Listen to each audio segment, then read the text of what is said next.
I had the pleasure of hearing Dr. Raford speak in Dubai on the mayor's delegation last year, and it was an amazing talk. In the future, sort of every company will be impacted the way the globe works. Becoming this global, more flat economy is something that Dr. Raford knows very well. A little bit about Dr. Raford. He's the Chief Operating Officer of the Dubai Future Foundation, a former advisor on futures, foresight, and innovation for the UAE Prime Minister's Office. Noah helped establish the country's first national foresight unit, helped establish Dubai's Future Foundation and the Museum of the Future. And it's part of a team that identifies emerging opportunities and develops strategic partnerships and prototypes for future initiatives for the government of Dubai. Noah completed his PhD at MIT, his master's degree at Bartlett School of Architecture, and his undergraduate studies at Brown University. He is a member of the World Economic Forum, Global Agenda Council on Artificial Intelligence and Robotics, a senior research fellow at the London School of Economics, a fellow at the Bartlett School of Architecture, and a member of the International Futures Forum. He lives in Dubai, is married with 2 children, and my favorite part is a semi-retired techno DJ. He maintains an occasional podcast called Nerd House, mixing deep techno with deep lectures and spoken word, and recently finished his second book, Warlords, Inc. So please put your hands together and welcome Dr. Noah Radford, please.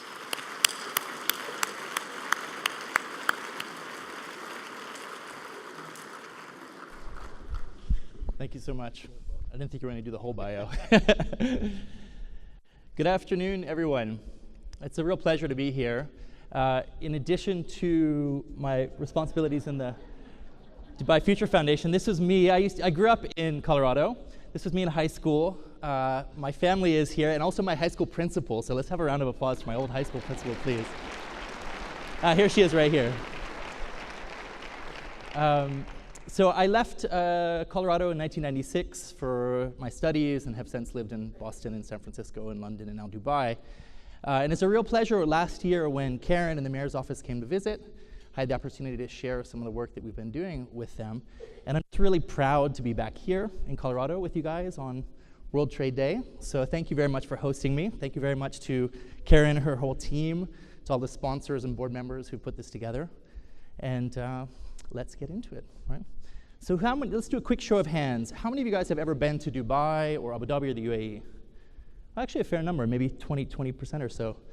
So for those of you who haven't visited, this is a map of the Middle East. You can see the UAE, United Arab Emirates, in red. It's just next to Saudi Arabia, south of Iran, and east of Oman. So it's a very exciting place to be these days. There's a lot going on, both politically, but also economically and socially. And I'll share a couple of details about what Dubai is like for those of you who haven't been there, because there's a sort of a misperception of the Middle East amongst many Americans who haven't had the privilege to visit, because all you usually see are people chopping heads off or wearing headscarves. But the truth of the matter is Dubai is really kind of, you've heard this phrase, there's the West and there's the rest. So Dubai is really the capital of the rest. Dubai is the place that integrates East and West, northern and southern hemispheres, the old and the new, the religious and the secular, all come together in this fairly remarkable city that's part of the United Arab Emirates. There's around 2.5 million people who live in Dubai, but the daytime population is about 6 million, so as people come into the city for work during day. And those people are from over 200 different nationalities. So Dubai is actually the single most cosmopolitan city in the entire world. Over 90% of the residents are born in a different country. So this makes this an extraordinary melting pot. People from various education backgrounds, people from various cultural backgrounds, and it helps to position Dubai really as the global crossroads for the emerging future that we're all living into. This geographic positioning has been central to Dubai's growth. There's over 5 billion people within an 8-hour flight of Dubai. So this gets you to China, this gets you through almost all of North and Middle of Africa, out to Western Europe, up to the north. So whilst the economy of Dubai, of the UAE itself, is around 370 billion, so more or less a little bit more than the Colorado GDP, it really has access to an extraordinary catchment area which makes it such an attractive place to do business and to live and to operate. So it's home to the world's busiest airport. About 80 million people a year come through Dubai Airport. You can see how it's a regional integrator. There's 450 flights a week to and from India, for example. But it's also a global integrator as well, despite recent efforts by the current administration to ban laptops and diminish its role as a global connector. One of the examples which I like to share is on the Dubai-Rio flight, the Dubai-Brazil flight, 90% of the passengers are Chinese businessmen going from China to Rio via Dubai. And most people stop in Dubai to do business because most regional headquarters are there. Most activity for anywhere in that catchment area is traded through Dubai in the UAE. It also is an extremely busy port, so it's the largest port between Singapore and Rotterdam. It's one of the top 5 largest ports. This processes about 25 containers a minute, so I've been up here for probably 3 or 4 minutes now at this point. So this whole room, if you take an average 40-foot container, would have more or less been filled and emptied at least once, maybe twice, 24 hours a day. It's this extraordinary integrator of not just people, but also of physical goods and services. 70% of the world's tea goes through Dubai. Dubai has the world's largest non-sovereign vault of gold outside of Fort Knox and these kinds of things.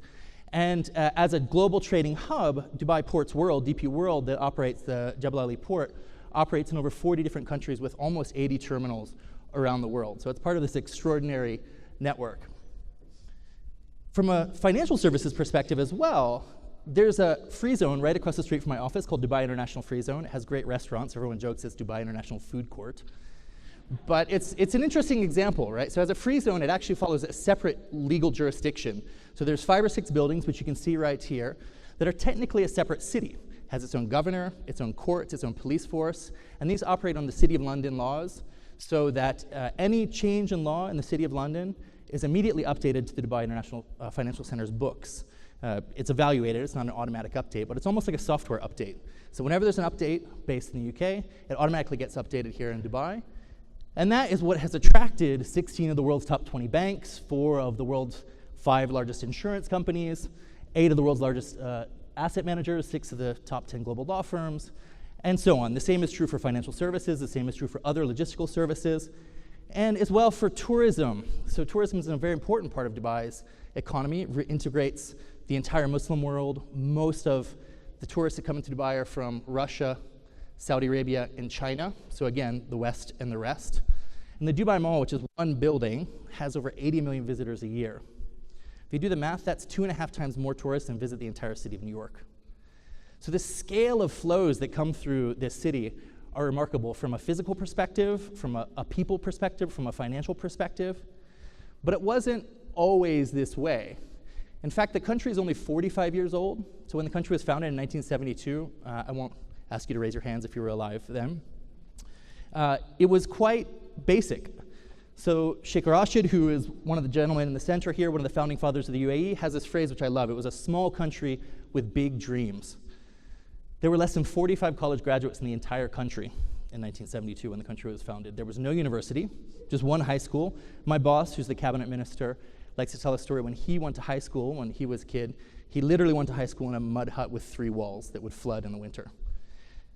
There was only one hospital and there were basically no roads. One of the things which is extraordinary about Dubai is you talk to these older policemen and the older guys who have been there for a while and tell stories about, they remember when people bought the first cars and they didn't really know what they were for, so they'd sort of drive them out in the desert, they'd run out of gas and they'd just leave them. So his job was to drive around with one of the only Land Rovers in town to the police and bring all the cars back, and they'd auction them off when they got there and sort of build a school or something. So it's gone from essentially extremely basic conditions 45 years ago to having one of the highest literacy rates in the region. It has the highest completion rate from women entering high school to completing college. There are more women in positions of senior leadership in both the government and the private sector than the US and the UK combined per capita. And has a better life expectancy than Sweden, the US, and the UK. So it's gone through this extraordinary transformation in a period of just 45 years. And that makes this perfect test bed to start to explore the forces of change that are affecting all of us today. There's in this period, this is a little time-lapse video just illustrating how fast Dubai has grown. But there's in this period, I'd just like to call attention to one particular period, and that's the year between 1995, when Sheikh Mohammed, who's the current ruler of Dubai and the vice president and prime minister, became the ruler of Dubai, and 2016 when he celebrated his 20th year anniversary. So in 1995, the world was a very, very different place. You probably recall Windows 95 was just introduced, the sort of birth of the personal computer revolution. That's also the year that the very first DVD was ever printed. From a cultural perspective, Whitney Houston was the #1 entertainer in the entire world. Now, fast forward to 2016, you can fit 250 DVDs on a single USB key. Yeah, AlphaGo, which is Google's AI software, beat the world's best player at Go, the world's most complicated game. And I'll explain a little bit why that's important. And the world's #1 entertainer is someone named PewDiePie. Have you guys ever heard, raise your hand if you've ever heard of PewDiePie? Like the young guys in the room. So PewDiePie is a Swedish YouTuber. He just streams video games and swears all day long. He has 14 billion views a year, right? So the cultural context has changed it quite dramatically as well. And so our job in the Dubai Future Foundation is to say if all of this has changed in the last 20 years, if you have a country which has gone from literally no roads and one hospital to becoming the center of global trade, the center of cultural emergence for the entire rest of the world outside of the United States, then what does the next 20 years look like? Because the forces of transformation and acceleration which drove those transformations are getting faster and more dramatic and more intense, and they're going to affect our lives at a much more accelerated scale. So I just want to share two major issues that we focus on in the Future Foundation. The Future Foundation is a relatively unique organization. It's a wholly government-owned foundation. It sits at the center of government. Our board is comprised of the police, the electricity, the water authority, the mayor's office, and also state-owned industries like Emirates Airlines and the big property developers and many of the innovation funds. So we help advise them on how is the world changing, how is their industry changing, and what can they and we and the Dubai government do to help take advantage of these. So there's two big issues which I'd like to share with you, sort of two and a half right now. The first is around automation and artificial intelligence. So you've probably seen this report that came out of the University of Oxford last year that did an analysis of both the US and UK job markets and looked at what kinds of activities within the job market are more likely to be automated within the next 10 years. And if you look at it on aggregate, their finding was that artificial intelligence is going to replace 50% of all jobs in the next 10 years. 50%. That's kind of an alarming figure, but if you break it down a little bit more, you can see where this number comes from. So this is a graph from McKinsey, and you see the blue bars on the right. There's a spectrum of activities. Just think of your daily life and your job. Your job is comprised of a variety of different activities, everything from predictable work on the blue bars on the right side of the graph, down to very unpredictable work, things that require emotional interaction, social work, human intuition. And everything that has to do with this right side, data processing, data collection, predictable physical work, has between a 50 and 75% chance of being automated in the next 10 years. So if your job or your company is involved in things that are repetitive, essentially anything that can be written down, then chances are it's going to be automated in the next 10 years. If your job or your company involves more complex skills, such as human interaction, stakeholder management, trying to deal with creative or uncertain situations, then the chances are you have a relatively low likelihood of automation. But if you look at it across the entire economy, we're facing a dramatic sea change in how work is done and what the role of work means in society. And this is being driven by, several speakers mentioned this morning, this explosion in data availability. So 90% all the data that has ever been built, that has ever been generated in the entire history of the human race, and data is defined as anything that's being written down or recorded, right? 90% of that has been generated in the last 2 years. So for comparison, back in '92, the whole world generated 100 gigabytes of data a day. That's like 2 iPhones worth, right? Today, we generate 50,000 gigabytes a second, and that pace is accelerating, accelerating, accelerating. And these are big numbers, so just for comparison, I have a 64 gigabyte iPhone here, right? And if you were to fill this up with information, that's about 1,500 iPhones a second worth of information being produced today. If you stack this up, top on top on top of itself, it would reach the top of the world's highest building, Burj Khalifa in Dubai, in 1 minute. From sea level, it would reach the top of Pikes Peak in 7 minutes. And it would reach the top of Mount Everest, the world's tallest mountain, in 10 minutes. Every day, 24 hours a day, information being generated. And this is feeding this extraordinary explosion in machine learning. So the standard metric of evaluating machine learning and how fast machines can understand an image is cats. The internet thing, right? About 3 years ago, it took around 70,000 pictures of a cat for a machine to learn what a cat was. What are the features of catness that define this thing? It's got round eyes, it's got fuzzy whiskers, it's got pointy ears. Today, it takes around 7,000 examples. So a machine can learn to recognize a cat or anything else in 7,000 examples. The experts are already working on algorithms that they predict is going to take less than 70 examples within the next 18 months. So what this basically means is machines are learning how to learn. They're learning how to learn because we have extraordinary access to data that is being generated through our phones, through Facebook, through social media, through sensors everywhere, and extraordinary computational power. The actual algorithms and the intelligence behind artificial intelligence is very old. I mean, you probably heard of the AI winter in the late 60s. This is the fundamental approach. This is not new. But what is new is this extraordinary availability that we have to train machines with pictures like of cats and other things, and then the processing power and vast servers to be able to do something with it. So that's what's driving these extraordinary breakthroughs in machine learning and artificial intelligence. And I just want to give an example for this. So this is a game that was played by DeepMind, which is a company that Google bought out of Cambridge in the UK. And it represents one of the most advanced approaches to computer vision and computer learning called neural networks. And you feed this game. Who played Breakout when they were a kid? Anyone? So I remember I wasted a lot of time playing Breakout. And the purpose of this game is to take that little ball and bounce it up and hit the balls in the ceiling and try and win by getting all the balls, the bricks to go away. Now, you feed this to a neural network, and it knows nothing about the information. It only knows the pixels on the screen. And what it does is it starts to just randomly vary every pixel. And so by randomly varying things, it starts to learn that, oh, this little thing on the bottom is a paddle. And if the paddle touches this little square thing that's a ball, it goes somewhere. And if that little square thing hits one of these other bricks, they go away. And when those bricks go away, I get a point. And I've been told that my goal is to get points.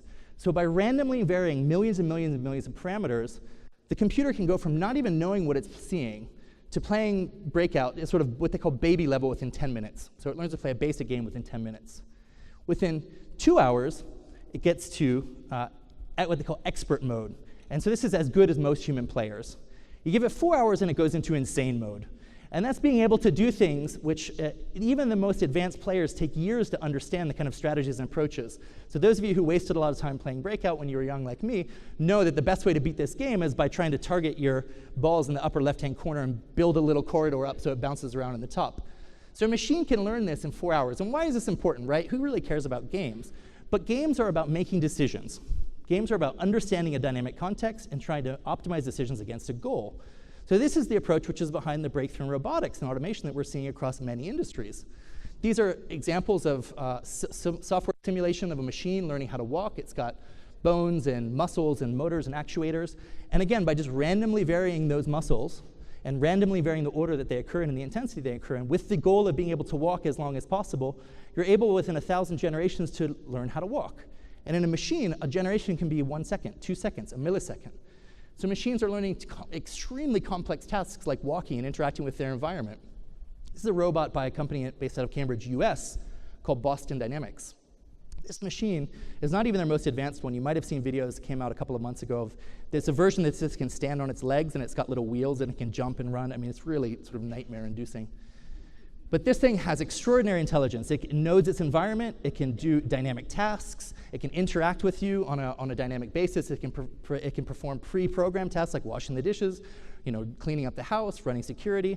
And it responds to a variety of circumstances. Like this next clip is really funny because you can see it walking through and rolling down. So this is representative. These sorts of techniques, automation in the industrial context, have traditionally been extremely constrained. You'd have to program every single move. And we are now in a world where relatively cheap robotics can respond to a very vague goal set with a relatively little bit of training and perform in a variety of different tasks.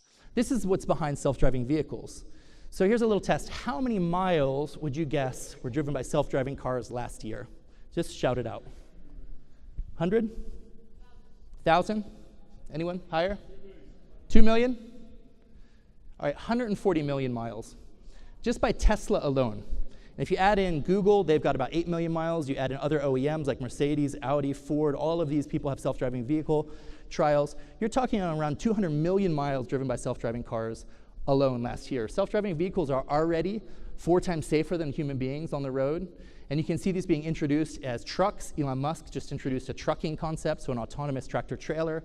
And in a variety of environments. This is because of machine learning. Machines are able to understand their environment at an extraordinary rate and react in dynamic ways. So as I mentioned earlier, this is actually about decisions. This is about making complex decisions. So the game Go is significant because many experts believe that Go is the world's most complicated game. Like chess is relatively easy in the sense that you can actually compute every single derivative play within a chessboard. And this is how, for example, in the 90s, IBM's Deep Blue beat Garry Kasparov. It literally just played every single game in its head and figured out where they were in that possibility space. But there are more there are more possible moves in the game of Go than there are atoms in the universe. So you can't actually compute the possible outcomes. It's so complex that the best players use intuition. So last year, Google's DeepMind company beat Lee Sedol, who's the world's best player at Go, at the world's most complicated game. And this was something which artificial intelligence experts thought wasn't going to happen for another 20 years. So we're now in this world where this sorts of approach can be applied to anything that human beings do, and indeed it is. So Google ran an experiment with their data centers in the UK where they simply just threw a neural network onto their data center, and instead of having muscles, right, it just had electrons, figuring out where the demand was, where the cooling was needed, where the heating, where the energy was, and immediately within 2 hours you had a 40% reduction in electricity usage. 40% increased efficiency. They ran it for 2 weeks, they turned it off, and it went right back to the norm. Today, machine learning algorithms can accurately diagnose cancer up to 90%, and for many forms of rare and esoteric forms of cancer, better than human doctors. The reason is a machine reads every single journal article published and has access to every single MRI or CAT scan published in a hospital system. So it's able to identify these things, and it doesn't sleep, it doesn't make mistakes. It's able to identify these things with a level of precision and accuracy which human beings don't even have. And the global stock market, if you look at the way the economy is run overall, 80% of all stock trades are already algorithmic. And the way these works is these are proprietary trading algorithms in firms that are running black box trades. They intentionally try to obfuscate their trading strategy so that their competitors don't have an advantage over them. And so basically the global stock market is already run by robots that no one understands and that nobody really controls. So this is going to introduce extraordinary possibilities. The founder of DeepMind likes this phrase, making intelligence abundant. So when you have the most intelligent service in your shoes, in your phone, in my jacket, in your car, there's extraordinary possibilities for resource utilization, for enabling the kind of dreams and goals and desires. And I want to share a couple examples of how we're working with artificial intelligence in Dubai to try to take advantage of these trends. So we just launched an AI strategy in an AI lab with IBM, which is a centralized testing environment for any government department to explore the use of artificial intelligence in their day-to-day system. So this is quite extra. We launched this last month. I think it's the only government-funded AI lab that's being applied to government uses in a centralized fashion. We also have a self-driving car strategy, an autonomous transportation strategy. This is a promotional video that we launched the strategy with. It was called Remember Your First Time in a Self-Driving Car. So it shows people getting into an Uber and then realizing that there's no driver there, and the surprise and emotion that you would experience as it takes you to your destination. We have, I think, what is the world's only commitment to self-driving vehicles, so 25% autonomous trips by the year 2030. We're already at about 9% now. And we have tested how automation is going to impact the building and construction industry. So about a third of Dubai's economy is from construction and real estate and design. So we built the world's first and I think only 3D printed office to date. You can see an animation of it here, and I'll show you a picture in a second. This was done with American engineers, Chinese manufacturers, and Gulf money. And this was printed, it took 17 days to print, 2 days to install. The whole structure cost about $140,000. And when we did the math, it's around 70% more efficient than traditional concrete. It has less waste, it's faster, it doesn't require form work. It's still a little bit, this is pretty basic. This is like the sort of rotary phone version of what the iPhone will become for 3D printed buildings. But it worked. And by doing this, by testing this out, we were able to start to identify, well, how is automation transforming construction? How is 3D printing at architectural scale going to change the way we do business? And in doing so, by prototyping this out with our partners, we also identified who are the best people to be working with, who are not the best people to be working with. What are the current limits? What are the big questions? The kinds of things you only gain through prototyping and experience. You could never actually do a study of. So this is it here. This is our temporary offices until the permanent building, which I'll show you in a moment, is completed. And on the back of this prototype, we launched then the Dubai 3D printing strategy, which commits the city to 25% 3D printed buildings by 2030. So this means by 2019, starting in 2019, you're not going to be able to get a building permit unless 2% of your building has 3D printed components. So that'll start with window shades and doorknobs and little decorative elements. And then every year, year on year, we'll be building a marketplace by adding 2%, 2%, 2%, 2% more until we get to the requirement here. So this is sort of going very rapidly from identifying and emerging how artificial intelligence is approaching construction, testing this out, building something, learning from that, scaling that up to a strategy extremely quickly, and now in market-making mode. But there's going to be significant challenges with artificial intelligence as well. So this is a map of the #1 jobs in each state if you take out general administrative services. So software developer, you guys should be proud. Colorado, #1 job, software developer. But you might notice a pattern here. This is from the recent Pew study. So what's the #1 job in the most states? Truck driver, right? So what is artificial intelligence and self-driving cars going to do to a truck driver? It's going to put them out of business, right? And people know that, right? People know that this technology is coming, and this is going to transform their work and their working environment, and perhaps their even ability to do their job. So this is a map of the states that voted for Donald Trump, right? It's not a one-to-one comparison. I don't want to draw too strong of a correlation. But there is a profound correlation here between the threats of automation, the claims that were made during that campaign of bringing manufacturing jobs back to America, of adding new jobs, right? And the relationship of most people to these feelings of technology, which unless you have a role in creating technology, particularly automation, can be a fundamentally terrifying force. So there will be new kinds of jobs that are created. The CEO of IBM has this great phrase, new collar jobs. But the truth of the matter is you look at Instagram, right, same valuation as Kodak with 13 people. The number of new jobs that are going to be created, programming machines, for example, are going to be orders of magnitude smaller than the previous economy, than the economy that we have today. So the real reality of what we're facing in the next decade at least, if not 2 decades, is yes, extraordinary breakthroughs and capabilities for these types of services and technologies, but from a labor market perspective, most people are going to face increasing competition for fewer and fewer jobs with lower and lower wages that require less and less skill. You know, the venture capitalist Mark Andreessen has this phrase, there'll be 2 kinds of people in the future, people that tell machines what to do, or people that are told by machines what to do. And the vast majority of people are going to be in the second category.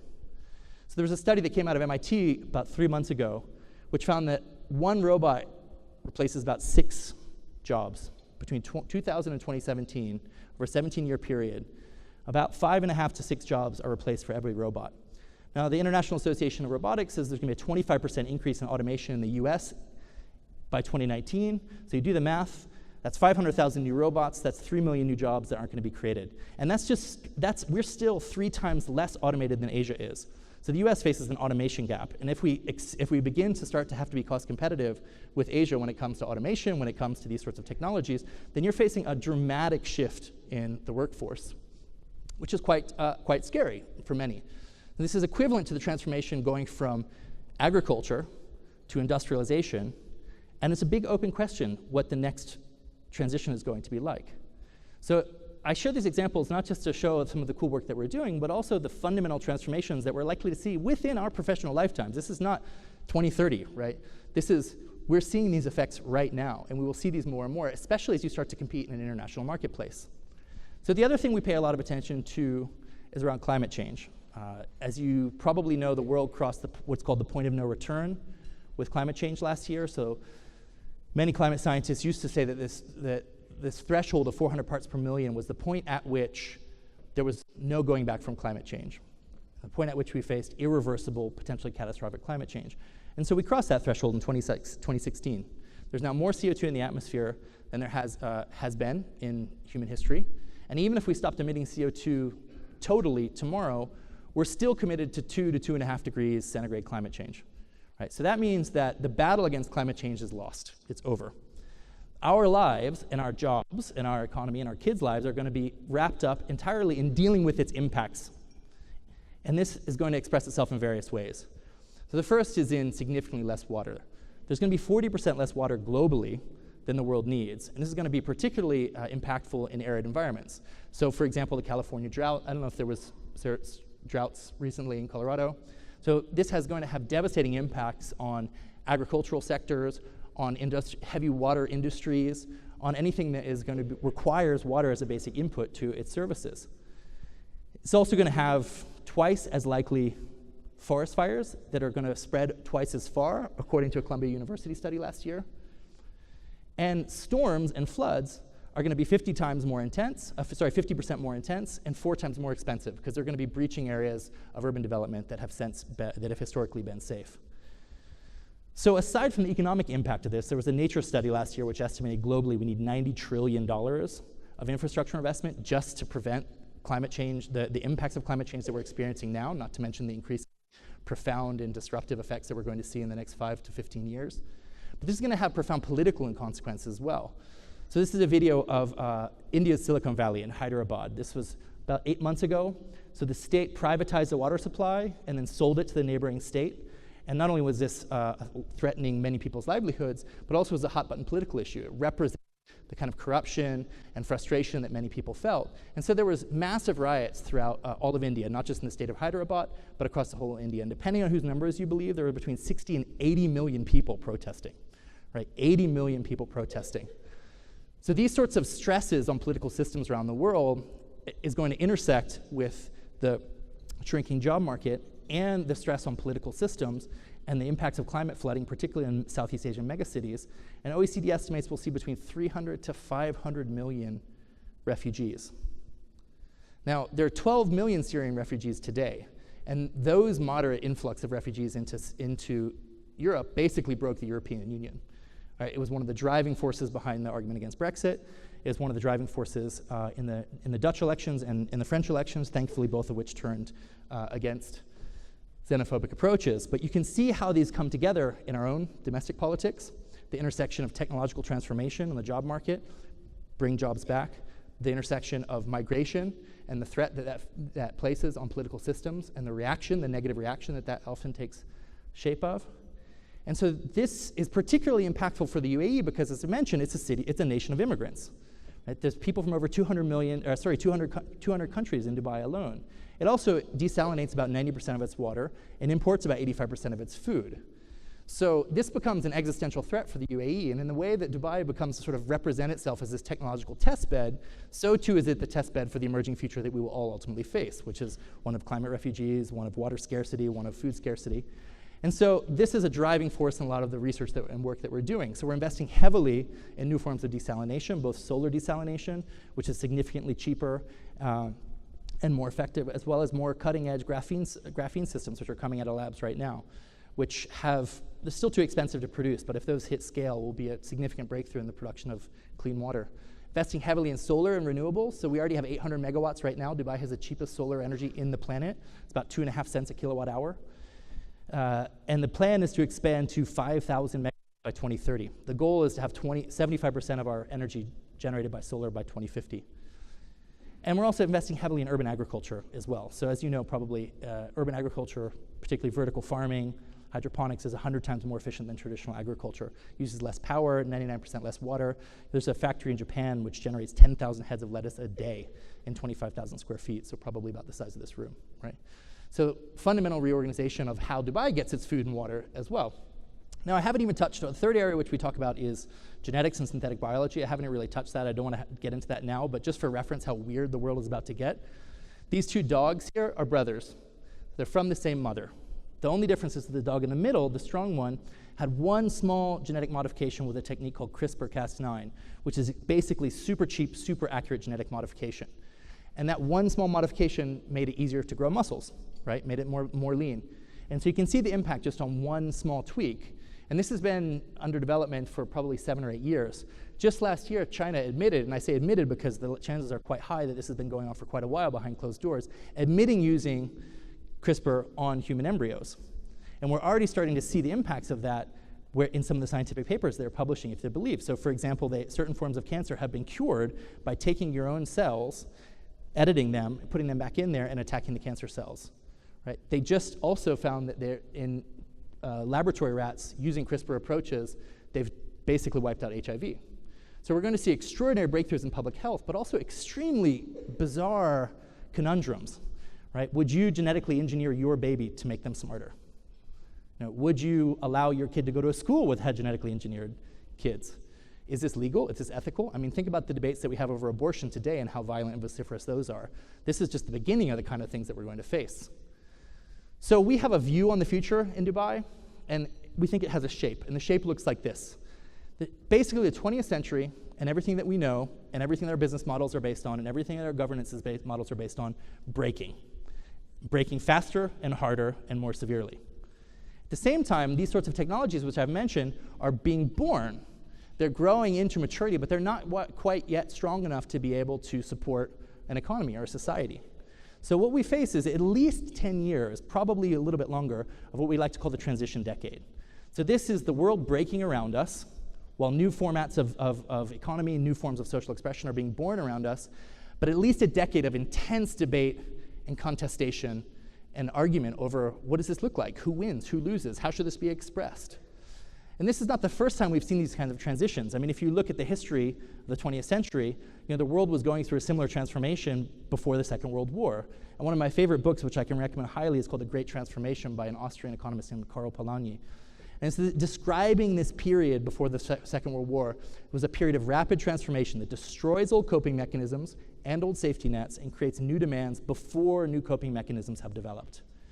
So this is a sort of Deng Xiaoping approach of feeling your way across the river by your stones, so feeling your way on stones. We don't know. There are no comparisons. When the UAE was founded in 1972, you could look at the UK for a national health system. You knew what a best practice was. You knew what a best practice education system was or how to create an industrial base. That's gone. There are no precedents for the world that we're entering right now. So I want to share a couple of things about how we're trying to approach this, both for how these issues express themselves and manifest themselves in the context of Dubai and the UAE, but also for the region and indeed the world, because the leadership of the UAE is very explicitly positioning the UAE as a testbed for emerging issues and emerging technologies, but also as a place where these can be tried and experimented and worked through and then given as a gift to the world. So one of the most important projects that we're working on right now is called the Museum of the Future. This is a rendering of it right now. It's going to be opening May 2019. It's under construction just outside my office right now. It's awesome every day to look down and see the thing being built floor by floor by floor. And what's important about this is it's sort of like a cross between Las Vegas and Epcot, but for the future, right? In the sense that we all know that you can say artificial intelligence, artificial intelligence, artificial intelligence, but there's nothing close to actually walking into a space and experiencing it. So this space is actually based on something we've been running for the last 4 years, which is a temporary exhibition called the Museum of the Future, which explores how these fundamental human needs that are essential to all of our lives intersect with these emerging technologies like AI, like IoT, like augmented and virtual reality, synthetic biology, et cetera. And whilst there are a variety of possibilities for this, we're trying to express a hopeful vision, right? At the end of the day, it's the role of political leadership to try to tell a story that is inspiring enough to get people to work together so that we can overcome the challenges that we're going to face. And so we express that vision through the Museum of the Future. And here's an example. So we recently tackled the issue of climate change. As I mentioned, the UAE is extremely sensitive to climate disruption. And so exploring, for example, the issue of desalination, we started to look how synthetic biology might be used to explore more natural-oriented desalination systems. And so this was presented in virtual reality in a 360-degree video where you were a sort of infrastructure minister taking a tour of our future desalination plant around the 2050s or so. It's basically a mile-wide jellyfish, genetically engineered jellyfish, which combines the properties of jellyfish, being nature's most natural absorptive material, with those of mangrove roots, which are a natural desalinator, and scales them up to filter and absorb water from the ocean and filter it and put it in fresh water and pump it through this sort of throat esophagus back to the city. So this speculative example, right? This is quasi-science fiction. But science fiction is quite a useful exercise to help to explore these issues in a way that people can relate to. Because think back to that Donald Trump map, right? The future is terrifying for most of us. The future is a place where we don't have agency, where someone else tells us what to do. So by creating these kinds of immersive experiences, you're able to actually engage people in an entertaining and non-threatening way to start to explore, what does this mean for you? What does this mean for your job, for your family, for the economy? So here's another example where we had a little smart mirror. And so think about the smart mirror, the technology behind this. Someone mentioned Fitbits earlier. So, a Fitbit, our entire world is going to become a giant Fitbit that knows everything about us shortly. And that has extraordinary potential. So if you look about public health, why go to the doctor? Why get a checkup when you can get a checkup in your daily, once you're brushing your teeth or brushing your hair every morning? So we simulated that. We had these bathroom mirrors very nicely laid out, very nicely done. And you go and you sort of fake wash your hands, and while you're doing that, it says, oh, I noticed you've been working really hard. You haven't been sleeping so well. 3 of your colleagues have a cold at work. Should I put some more vitamin C in your breakfast? Like, yeah, that's kind of nice. Should I schedule a walk in the park? You've got an opening meeting at 4 o'clock. Yeah, that's kind of nice. So you're engaging with the positive potentials of essentially a ubiquitous surveillance state linked to your most intimate data, right? But in a way which represents kind of a positive and optimistic outcome. However, it's basically a tool for conversation, because in part of this exercise, you had to scan your hand. It was just a metal plate with blue LED. There was no scanning going on. But people started asking us, like, wait a second, where's my data going? Who's actually scanning me? And so as a policy briefer for years, I'm like, thank God, what do you think I've been telling you for the last 10 years? Like, data privacy is gonna be a big deal. But people that viscerally experience that, when you start to simulate what the reality of this might be like for their life, in their bathroom, in their daily routines. It also is a very powerful tool for generating demand. So we explored this example here, which was sort of a future early childhood classroom. So many of you know that the best way for kids to learn is socially, through constructive engagement with each other, getting their hands dirty, exploring things, not just sitting there listening to a teacher. So this was a digital sand table that projected from above, and as you built a little mountain of sand, virtual snow would form at the top, and you could wave your hand, and virtual water would fall down into the valley and create a little pool, and you could dig a ditch, and water would flow, and you could put a little dam in there, and it would generate electricity, and the city would grow. So it was a way of exploring complicated topics like geology and hydrology and urban planning without ever mentioning those words. So we just did this as a demonstration, but when I gave a tour of this particular exhibit to the Minister of Education, he was like, oh, this is great, I'll take 300. I was like, oh my God, Your Excellency, I'm sorry, this is not real. This is just a demonstration. And I'm thinking, how did this guy become a minister? And he looked at me like I was the idiot, and he was like, build me 300. What am I paying you for? You built one, build the rest of them. So this tool, this sort of provocative experiential means of exploring the future, is not just an effective way to engage people in thinking about what the issues are that are really issues today. I mean, data privacy is an issue right now with Facebook, right? It's an issue right now that we experience with the elections and the potential involvement in the elections and fake news and all this sorts of stuff, right? But it's something which we don't usually think about applying to us, right? It's also a way of creating an optimistic and a hopeful vision and trying to generate demand for that vision, such as this example. I've shared some of the projects already, 3D printed office, our transportation strategy, the self-driving cars, our AI plans. We also work in partnership with emerging technology companies from around the world. So one of the most interesting ones recently is Hyperloop One. This is a US-based company based out of LA, which we brought to Dubai as part of a program called the Dubai Future Accelerators Program, where we partner companies with the biggest customers in Dubai and, importantly, the key regulators who are associated with that space. And we work together for 90 days to develop a prototype. And that's really as much a cultural exchange as it is an actual business development exercise. And out of that, our Roads Transport Authority decided to invest in developing a test Hyperloop site, which will be the first in the world and will enable 1,000-mile-per-hour transport without any traffic. We've got all sorts of things in 3D printing. This is a company that came out of our accelerator program called Meditative, which takes scans of your heart, so 3D MRIs and scans or any organ, and then lets doctors operate on it beforehand, so preoperative training, reduces incidences of malpractice and errors in surgery by a factor of 4. So by doing this in the accelerator, then we got the insurance companies to pay for this. But most importantly, this is about actually changing the culture of how we create the world around us. So we have a program called 10X, where we work with future teams across every government department. So every government department and every state-owned entity has a future team of 7 or 8 different people, and they sit with us once a week, and our job is to not only help dialogue about these complicated issues and understand that everybody is thinking about them, even if we don't agree about them, but at least it's on everyone's radar, and then to work with them to start to accept and integrate and test these types of things through prototypes and technologies. So this makes regulatory change significantly easier because the regulators and the customers are right there in the same room with us every day. And so by running a team of around 220 different future team members through weekly meetings, when I come to them and say, okay guys, self-driving vehicles, they're here now, I've got 4 companies who want to trial them, instead of there being like, oh, I don't believe you, or what about this or that, they're like, okay, great, here's A, B, C issue, let's sort these out. And so you get everybody together in a room. So our smart city initiatives sort of represent this. We passed Dubai Data Law about 1.5 years ago, which is, I think, one of the most comprehensive and progressive open data and data sharing regulations in the world. So all the government departments are obligated to share their data with each other, and then some of that then is prioritized as open data for the public, some of that is just for government-to-government exchange, some of that is with trusted partners.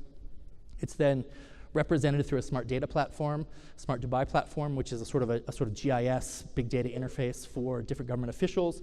We've also trained and now employ over 140 data scientists across the government departments to be able to make use of this. And we just last week rolled out the Dubai Now portal, which is the consumer-facing version of that over an app. So, this sounds sort of potentially complex, but this means you can do everything from paying your bills to your parking to sorting out your parents' visit visas to everything on your phone in an instant. There's also one project which I'm particularly proud of, and that's the blockchain strategy.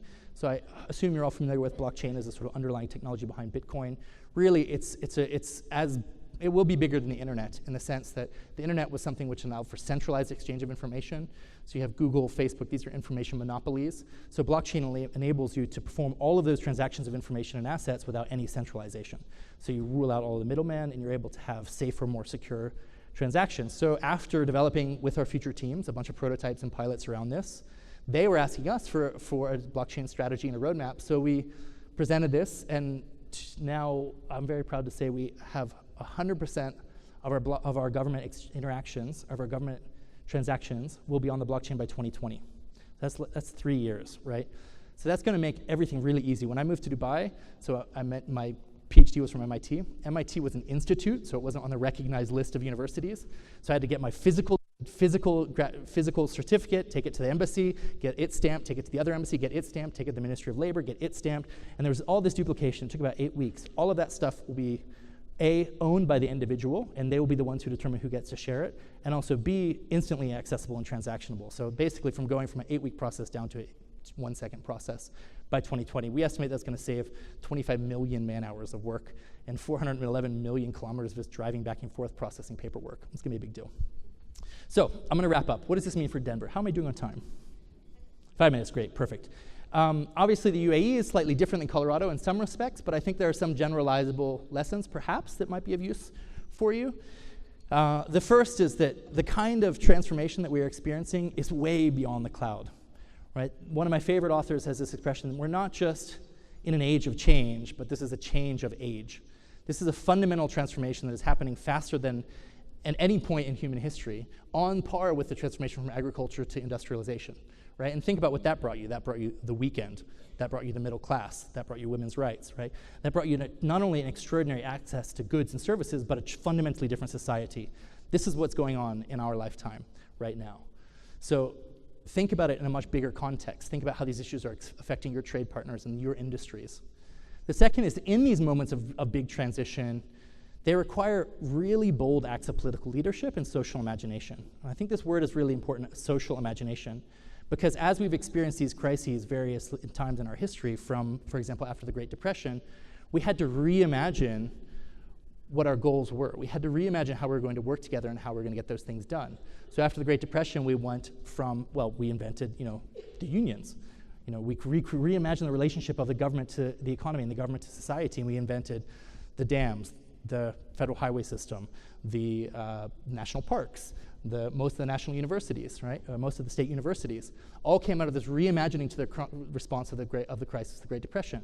After the tragedy of the Second World War, we reimagined international relations through bold act of political leadership. Let's try to create something that is an international organization, Woodrow Wilson, linked together to prevent this from ever happening again, right? Prevent warfare from ever happening, right? An aspirational goal, a bold political vision, obviously not able to reach that goal, but it's a bold step.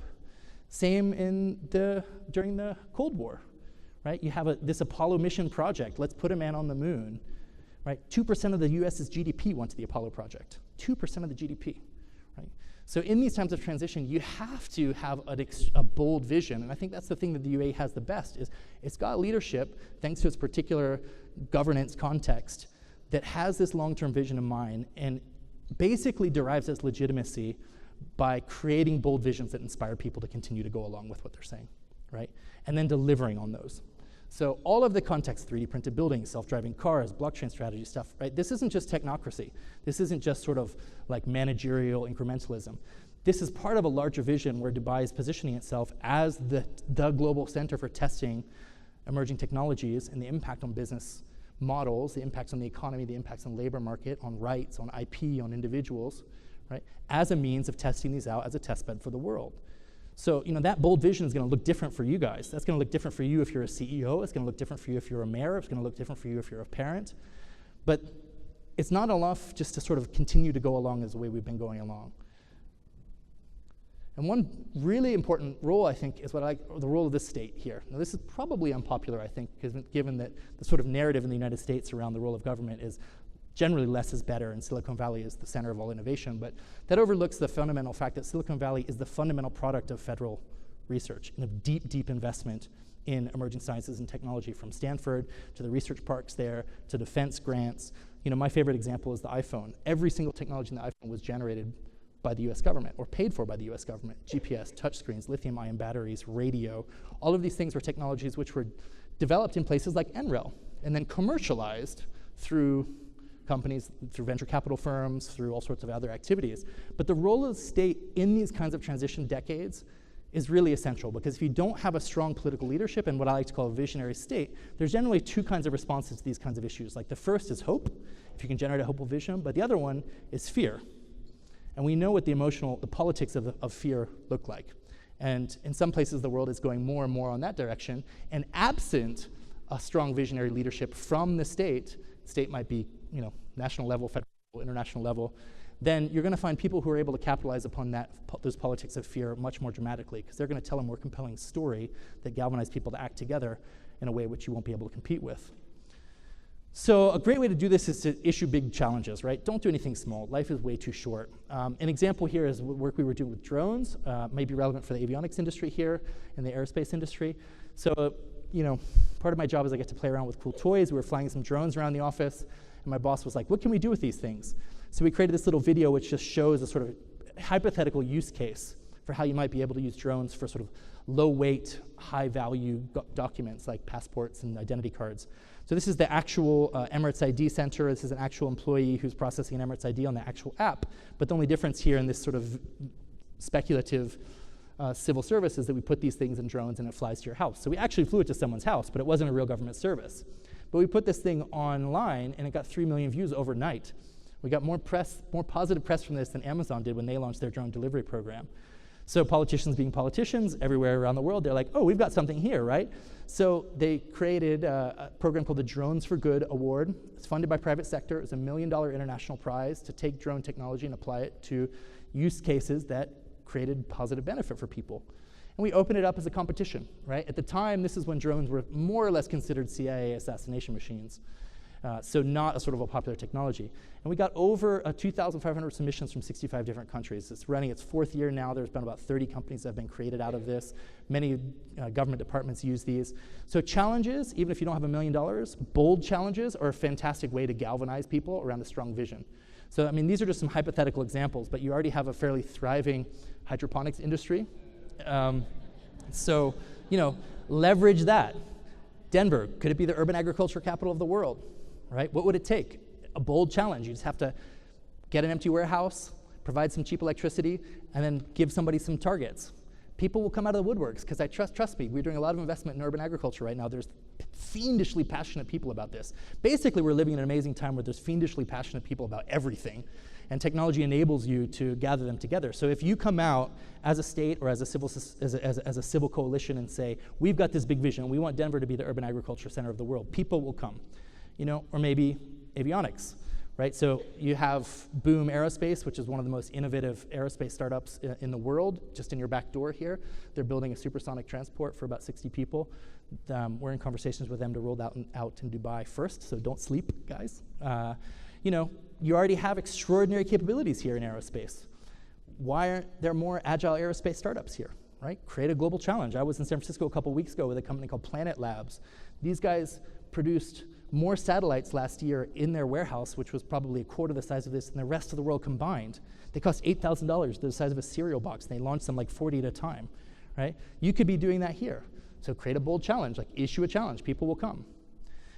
The other thing which is really important, I think, and derives from political leadership is what I like to call pre-legal activities. So everything that I do is not quite illegal, it's just there are no laws for it yet, so it's pre-legal.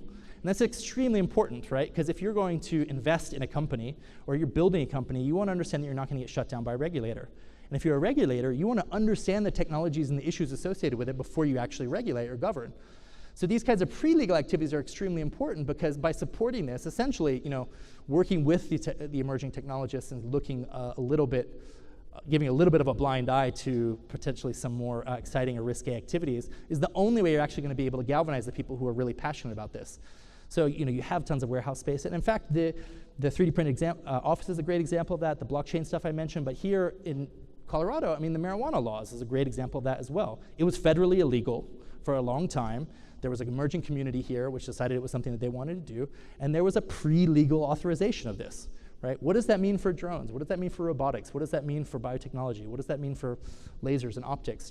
There's a whole host of emerging areas of opportunity which basically most governments are too risk averse to engage with. And because the governments are too risk averse, private capital and most ventures won't actually engage with it either because it's a risk. So by engaging and supporting these types of pre-legal activities, you'll really be able to galvanize this types of work. So my last one is just make global friends. I don't have to be telling you guys this, but Dubai is what it is because it is so internationally connected. From selfish reasons, I would love for there to be a direct Emirates flight to Denver, but there's a whole host of other opportunities here, and I'll just close on one program that we're running. It's an invitation to you guys. Every 3 months, we run a program which I mentioned called the Dubai Future Accelerators, and this is a chance where we bring together companies big and small around the world, particularly in these pre-legal spaces, to work with our biggest customers and our biggest government regulators and get to know each other for 90 days. We pay for all of your expenses, you come to Dubai, you sit with us, and you develop a pilot project proposal together, and if all goes well, you get a commercial contract out of it later. We have all the big government departments in here, from the municipality to the police to the healthcare guys to the education guys to the aerospace guys to the immigration guys. There's like 17 different organizations in there. So we'll be opening the call for the next cohort, the third cohort, in a couple weeks. I'll share it with Karen, and we'd love to see you guys out there. So thanks for your time, guys. I'll leave you on this quote.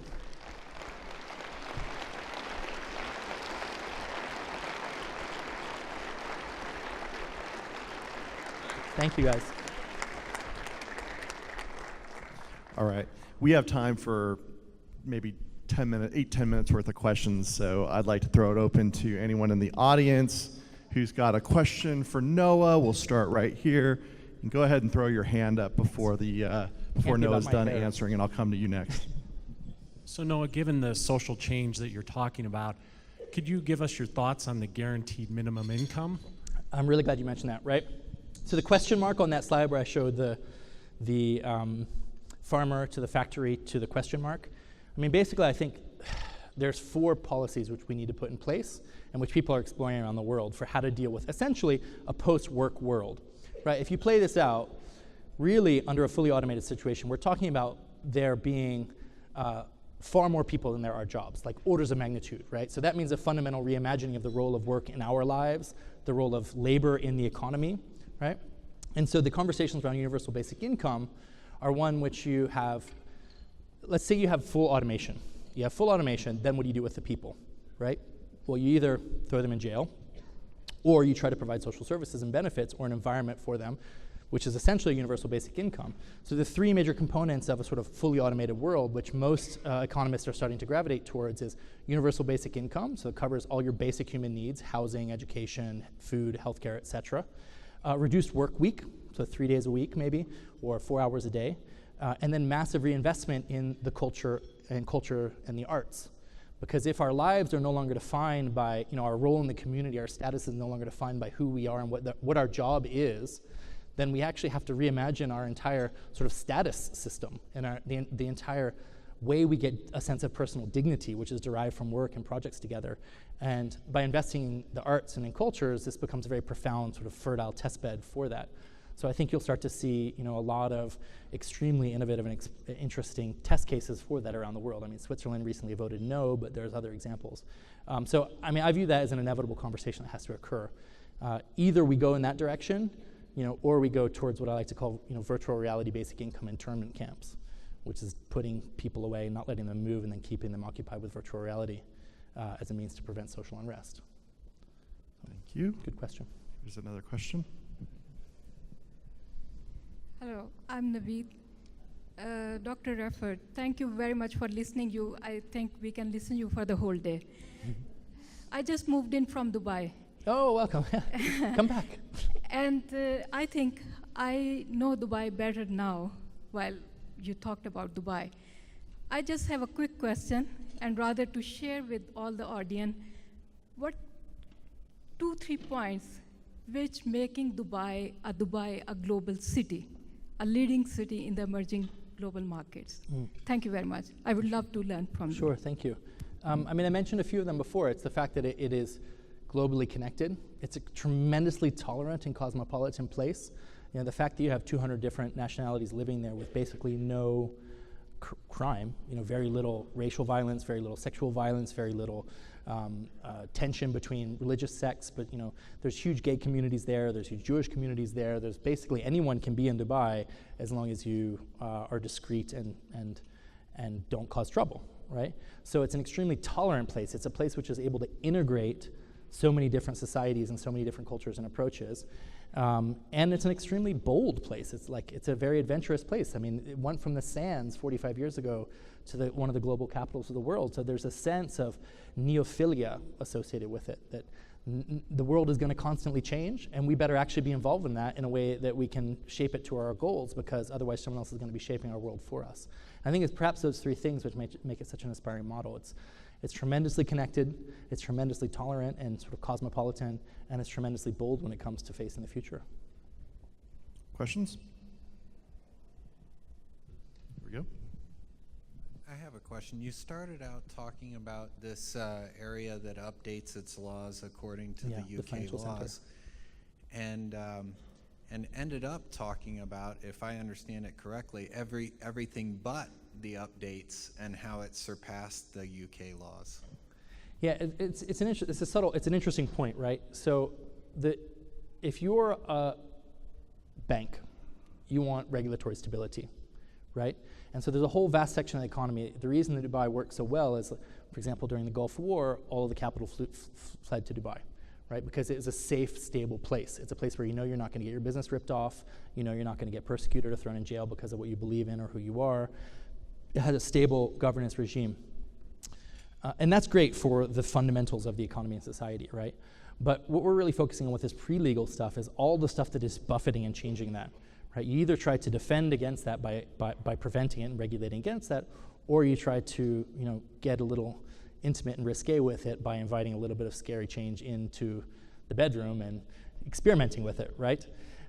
So it's a good distinction. I mean, we're working with the courts right now in DIFC, for example, to create a future courts, which is around governing IP for these types of emerging technologies.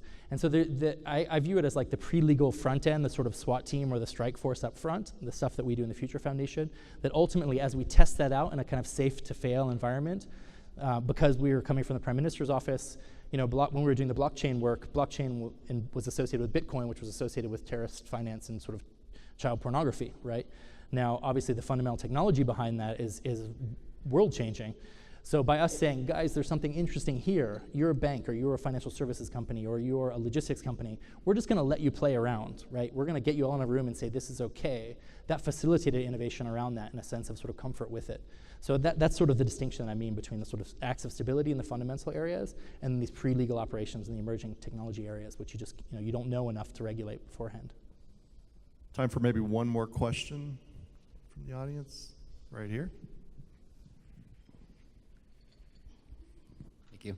So you were talking about kind of your museum of the future, and one of the things that I'm curious about is you probably have local people living in Dubai that are, you know, more used to the advance in technology, and then you have people from around the globe that are not. And so are you guys doing research or looking at how people are going to be immersed into this, or how do you transition people into new technologies and stuff? Yeah, that's an excellent question. I mean, that's basically the point of the Museum of the Future, right? And then once we have a full 22,000 square feet to do it in, we'll be able to kind of engage different audiences at different levels. But the whole point there is to say, okay, you're a fisherman from Bangladesh, and you're in Dubai for 2 weeks on your fishing tour. What does self-driving boats mean for you, right? So able to engage that audience as well as our colleagues in WEF and MIT, et cetera. So it's meant to sort of be targeted at, but point is to create a shared vocabulary that we can start to articulate our goals and desires around this as a sort of social conversation, right? It's not a deterministic, this is what the future is going to be like. It's like, these are things that we have to deal with in the future, and here's one or two utopian visions for how we might engage with them. What do you think? So it's meant to be a sort of onboarding kind of dialogue tool in that respect. Great. Can we thank have a you. big Denver round of applause for Dr. Noah Raford? Thank you so much. Exactly right.